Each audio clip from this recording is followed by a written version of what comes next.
com mais de 48% dos votos. Então, na cabeça dele, ele ia renunciar e a população não ia aceitar a renúncia.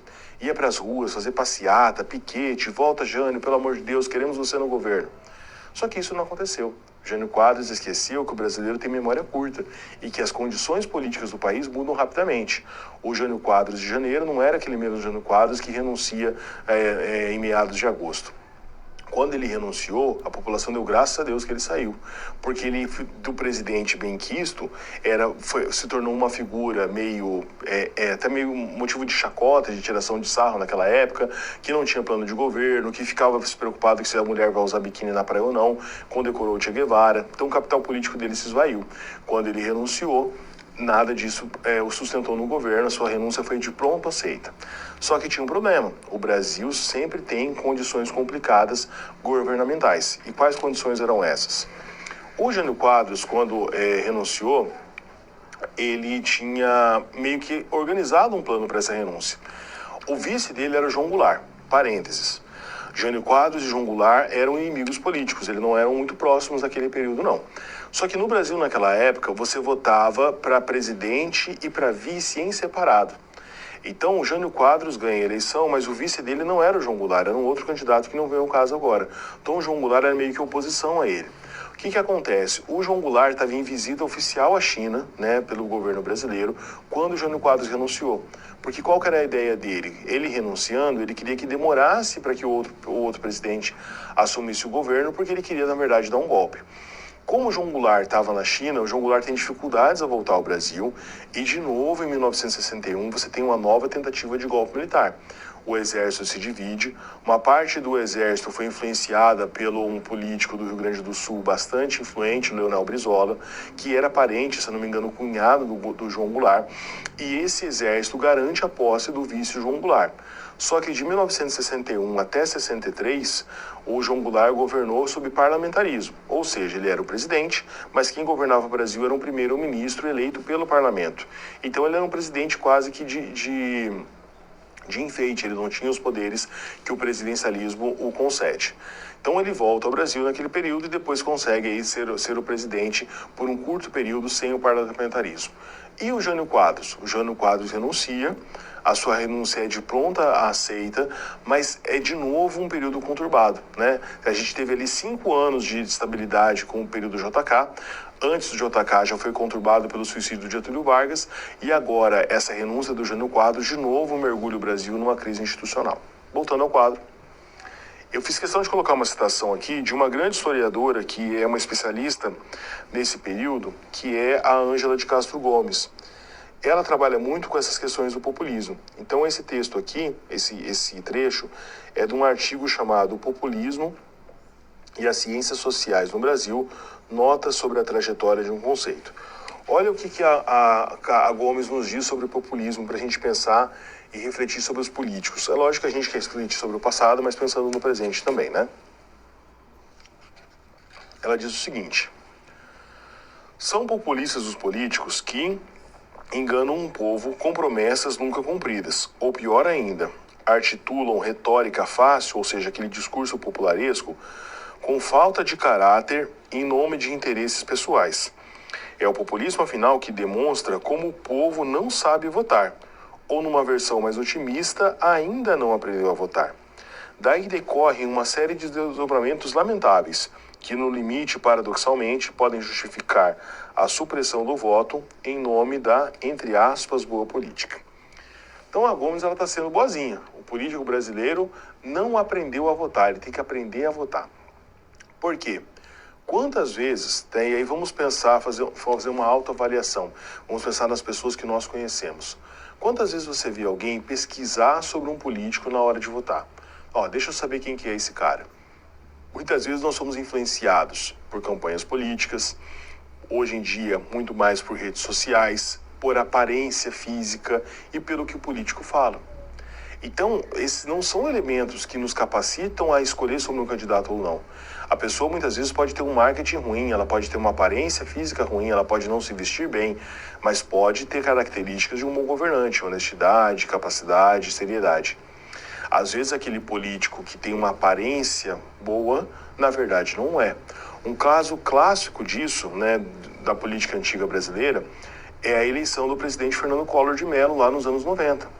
O Collor era um político regional, ele não tinha uma penetração muito grande no país todo, ele não tinha um grande projeto, mas ele conseguiu conciliar o marketing com a aparência, a ideia do jovem, do Cooper, e tudo aquilo era muito colocado num país que vinha de presidentes que tinham aquela imagem de presidentes mais velhos, mais sisudos, mais não progressistas. Então, essa denominação do populismo se encaixa com vários políticos que nós conhecemos na história do Brasil e é um alerta para que nós pensemos sempre sobre como fazer sobre como votar e melhorar o nosso panorama político. Voltando ao quadro, fiz questão de colocar isso daqui. Vocês não vão acreditar. Isso é a carta de renúncia do presidente Jânio Quadros. Reparem o seguinte... É o papel oficial aqui da Presidência da República. Nessa imagem não vai mostrar, mas tem até a marca da água, essas coisas. E se você contar aqui, ó, tem 1, 2, 3, tem 4 linhas. O Presidente da República renunciou ao seu cargo com 4 linhas. Né? Eu vou tentar ler aqui, lógico que a grafia não é lá aquelas, né? Mas olha, ao Congresso Nacional, nesta data e por este instrumento, ou seja, esse papelzinho aqui, deixando com o ministro da Justiça as razões do meu ato, renuncio ao mandato de presidente da República.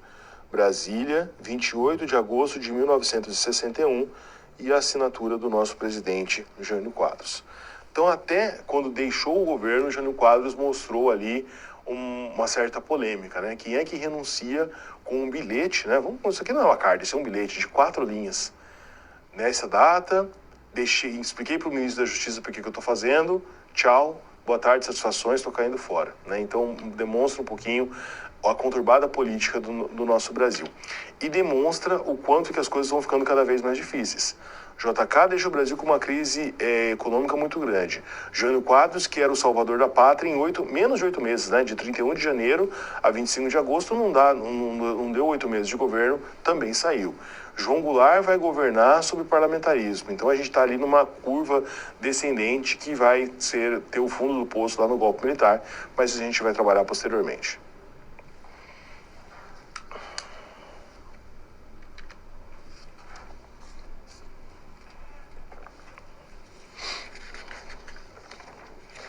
Governo João Goulart, avanço social e a crise do militarismo.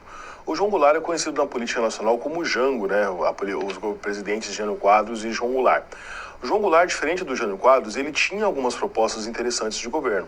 O problema é que essas propostas elas eram consideradas avançadas demais para a época e muito perigosas, principalmente para o grupo reacionário brasileiro, que era muito forte naquele período. João Goulart não se encaixa como um político comunista, como eram colocados naquela época. Mas a grande parte das suas ações visavam ali a população mais pobre. E por isso elas eram extremamente mal vistas. É um presidente que tinha sua legitimidade, afinal de contas ele foi eleito vice-presidente com a renúncia do Jânio Quadros, era o presidente eleito, mas que sofreu a deposição em 1964. Vamos ao quadro. Então, já na posse do João Goulart, você tem um período bastante complexo. Que período que era esse? Tentativa de golpe militar em 61, que foi barrado lá por parte do Exército Gaúcho e por Daniel Brizola. Uma restrição muito grande, governando sob a tutela do parlamentarismo até 1963. Em 73 foi feito um plebiscito, e nesse plebiscito a população decidiu pela volta do presidencialismo. Por isso que ele volta ao presidencialismo. João Goulart era tido como um herdeiro político do Getúlio Vargas. Lembrem-se, ele foi o ministro do Trabalho que fez aquela proposta polêmica de um aumento de 100% do salário mínimo. Então, ao mesmo tempo que ele carregava o capital político Getúlio Vargas, também as suas críticas, principalmente com relação ao viés extremamente populista desses políticos. E a grande proposta de governo que ele colocou foram as chamadas reformas de base, que eram a reforma agrária e a reforma urbana. Se hoje eu falar sobre que um governo vai fazer uma ampla reforma agrária no Brasil, já vai dar um barulho gigantesco. Você imagina em 1963 o presidente pondo isso. O João Goulart tentou fazer as reformas de base, só que tem um problema. E aí foi uma falha política também. A reforma agrária seria positiva para melhorar a produção do campo, melhorar a produção de boa parte da parcela urbana e rural também. Só que, como ela era muito polêmica, ela era muito radical para aquele período, João Goulart não teve a habilidade política do JK, por exemplo, para tentar mudar o projeto, tentar fazer com que outros políticos aderissem à sua ideia. Como ele não conseguiu a aprovação das reformas de base na Câmara e no Senado, ele começou a tentar impor as reformas de base por decretos. E isso contaminou bastante o seu governo, porque essa ideia, esse radicalismo de tentar colocar na marra as suas reformas sem discutir com o Congresso, alimentou a oposição no sentido de questionar o presidente, dizendo que ele tinha ali um caráter muito mais autoritário, que ele flertava com uma ditadura e que ele poderia até ali tentar fazer algo parecido com o socialismo. A gente tem que lembrar que nesse período no Brasil o comunismo é muito mal visto. Nós estamos sob a zona de influência norte-americana e por isso e alinhados politicamente com os Estados Unidos. Esse não é o momento para a gente discutir sobre esse tipo de política, mas qualquer tipo de política tem os seus problemas e tem também as suas virtudes. O que aconteceu na União Soviética, o período stalinista, com milhões de pessoas sendo perseguidas e mortas, um governo que era extremamente autoritário, não era a ideologia socialista pensada lá por Marx e Engels, é uma deturpação, uma ditadura do regime totalitário do stalinismo. Mas João Goulart não estava nem perto de um governo parecido com isso. Vamos ao quadro? A gente vai ver um pouco melhor sobre isso. De novo, uma citação aqui do Boris Fausto, que faz uma análise bastante interessante sobre o governo João Goulart. Olha só o que ele diz. É fácil perceber que as reformas de base não se destinavam a implementar uma sociedade socialista.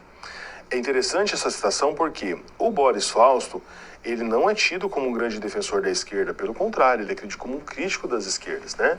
Então, esse historiador, que é considerado um historiador mais à direita do que à esquerda, diz isso. É fácil perceber que as reformas de base não se destinavam a implantar uma sociedade socialista. Era apenas uma tentativa de modernizar o capitalismo e reduzir as profundas desigualdades sociais do país, a partir da ação do governo do Estado. Isso, porém, implicava uma grande mudança a qual as classes dominantes em geral, e não apenas os latifundiários, opuseram forte resistência. Ou seja, a sociedade brasileira era mais retrógrada, mais reacionária do que João Goulart supunha. Então não foram só os grandes latifundiários, os grandes empresários que não queriam a reforma agrária e a reforma urbana. Boa parcela da população conservadora se assustou com isso. Não queria essa mudança desse status. Como assim melhorar a situação de todos esses pobres? Vai tirar do meu bolso para dar para eles? De jeito nenhum. Então essa questão fomenta o golpe de 64. Vamos ao quadro novamente e a gente vai entender um pouquinho dessa escalada autoritária com a queda. Começa a ter, então, uma força muito grande da ESG, a Escola Superior de Guerra, que eram militares que tinham um vínculo muito próximo com os Estados Unidos, com a França e a Inglaterra, pós-Segunda Guerra Mundial. Eles vão criar a chamada Doutrina de Segurança Nacional, uma série de medidas, uma série de orientações para garantir a ordem no Brasil, mas essa ordem tinha lá seus questionamentos. Há uma escalada muito grande da inflação também. Lembrem que eu falei, a crise política influencia a economia. Então, a inflação era de 26% em 1960 e 55% em 62. Vários grupos da sociedade acreditavam, olha o absurdo, na purificação da democracia através do militarismo.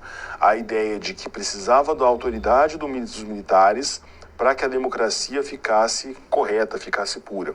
São duas coisas que não combinam, né? Militarismo e democracia não andam juntos. E daí você tem duas ações, né? Todas em 1963. O Comício da Central do Brasil e a Marcha da Família com Deus pela Liberdade. O Comício da Central do Brasil é o comício no qual João Goulart anuncia as reformas de base por decreto. E isso gerou uma reação muito grande da sociedade.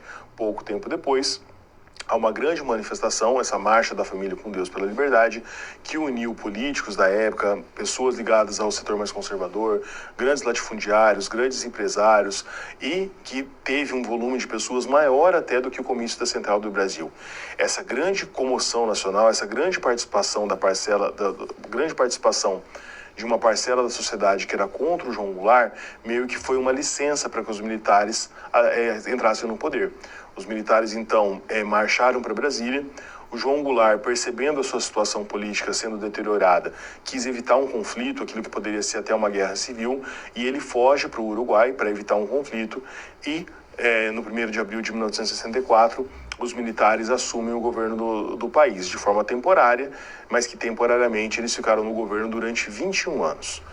Bom, é o fim da nossa República Democrática, dessa experiência, que foi uma experiência válida, mas bastante conturbada, e os militares, que tinham uma crescente de poder desde a Segunda Guerra Mundial, em 1945, assumem o governo do Brasil.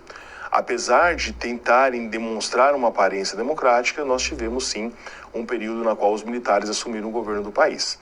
A gente tem que ter em perspectiva que esses militares também tiveram auxílio, mas o problema é que esse governo, aos poucos, ele vai se tornando mais autoritário, né? Ele começa em 64 com o presidente Castelo Branco de uma maneira mais amena, e principalmente com o governo Costa e Silva e Médici, final dos anos 60, início dos anos 70, você tem o auge da repressão política. Mas isso daí é assunto para a nossa próxima aula.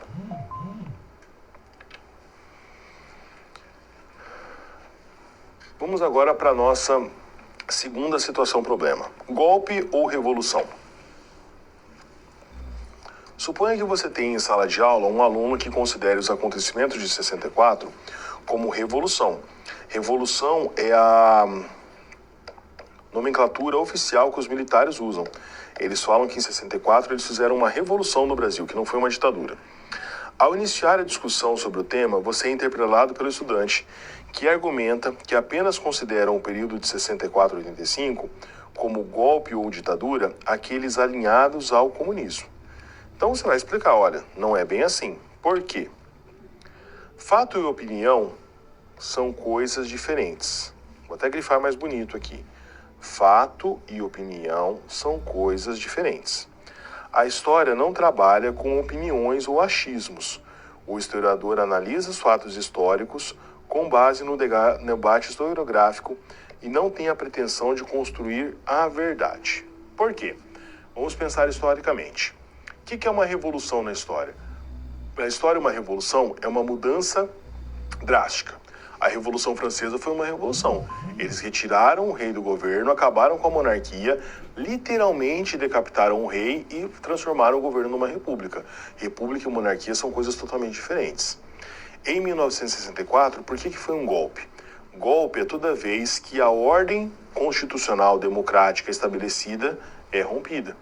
O presidente democrático do Brasil naquela época era João Goulart. João Goulart foi retirado do governo pelos militares, portanto é um golpe. Ah, professor, mas teve apoio de parte da população, o João Goulart não estava indo tudo bem? Você pode considerar isso, mas é um golpe. 1889, proclamação da República, foi um golpe? Foi. Pela lei lá da época do Império, o governante legítimo no Brasil era Dom Pedro II. Aí você vai falar, professor, mas a República é melhor que a democracia, houve um avanço naquele período. Sim, mas também é um golpe. Então, 64 é um golpe. Os militares tentam falar dessa questão de revolução para justificar o seu discurso, mas historicamente o que houve foi um golpe. O presidente democraticamente foi retirado e os militares, na força, na marra, né, com o exército, assumiram o poder. Voltando ao quadro. O Brasil foi influenciado no período da Guerra Fria pelos Estados Unidos. Outro aspecto que deve ser levado em consideração é a conspiração entre civis e militares que levou à deposição de João Goulart em 64 e interrompeu um ciclo democrático que tinha se iniciado no Estado Novo em 45. Então, os militares assumiram o governo? Sim, mas eles tiveram apoio de uma parcela significativa da população. Nenhum governo, em época nenhuma da história, se sustenta sem apoios políticos. Então, os militares também tiveram seu apoio político para que governassem aí durante 21 anos no Brasil. Vamos agora ao quadro novamente, para o nosso segundo momento de interação. Como podemos fomentar a discussão histórica sem cair na simples dualidade direita e esquerda? Pense e reflita, eu volto em alguns instantes com a resposta.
Bom, respondendo a nossa pergunta, como a gente pode fomentar essa discussão política sem cair na dualidade esquerda-direita, a gente tem que pensar para além disso. Se a gente for discutir qual que é o certo, não existe o certo. Cada um tem o seu posicionamento, tanto de pessoas que defendem uma ala mais à direita ou a ala mais à esquerda, também tem os seus argumentos. A discussão no Brasil ela é um pouquinho diferente. Em que sentido? Mais do que direita e esquerda, nós temos no Brasil uma dualidade entre ricos e pobres. Você tem um grupo mais abastado politicamente, que tem mais, que consegue ter mais direitos políticos, mais direitos econômicos, e esse grupo político consegue se permanecer no governo. Grupos mais pobres, grupos mais ligados à esquerda, têm dificuldades de pleitear aquilo que eles conseguem, que eles querem e que eles acreditam que seja o melhor para si. Então você tem essa dualidade não tão simplória. No Brasil não é só uma questão de direita e esquerda, também é uma questão do debate entre ricos e pobres, entre aqueles que não têm talvez tanto acesso à saúde, à educação, à segurança, que não conseguem se mobilizar de uma maneira tão clara e que não conseguem, por isso, avançar nas questões sociais que lhes são importantes. Vamos agora para o nosso recapitulando. Então, nós dividimos a nossa aula em 3 partes, como sempre. Na primeira parte, nós falamos sobre o governo JK e a política do desenvolvimentismo. Lembrando que o desenvolvimentismo do JK, na verdade, é o nacional desenvolvimentismo que queria combinar a ação do Estado, da empresa privada nacional e do capital estrangeiro, mas, na verdade, faltou aí a empresa privada nacional. O que houve foi um grande crescimento e uma vinda em massa de empresas estrangeiras para o nosso país. Posteriormente, nós falamos do conturbado período do governo Jânio Quadros que governou apenas em 1961 e que depois de uma eleição maciça acabou se perdendo um pouco nas ações do governo. Jânio Quadros não tinha um plano político muito estruturado, perdia tempo debatendo com questões relacionadas a uma pauta de costumes do que propriamente a política, e renuncia na tentativa de um golpe, para que conseguisse mais poderes, o que não veio ao caso. E falamos do conturbado período João Goulart. João Goulart governou de finalzinho de 1961 até 63 sob o controle do parlamentarismo. Em 63 até 64 ele governa como presidente com mais poderes no presidencialismo. É o presidente que tenta implementar as reformas de base, como Boris Fausto e outros historiadores dizem, era uma tentativa de modernizar o capitalismo brasileiro, o que não aconteceu. E em 1º de abril de 1964, vem o golpe dos militares, que acaba encerrando esse período democrático brasileiro e mergulhando o país aí em 21 anos de autoritarismo dos militares, que vai ser assunto que nós vamos debater na próxima aula. Espero ter contribuído, ajudado nas discussões, nos temas relacionados à nossa aula de hoje. Me despeço por aqui, desejo bons estudos e até a próxima aula.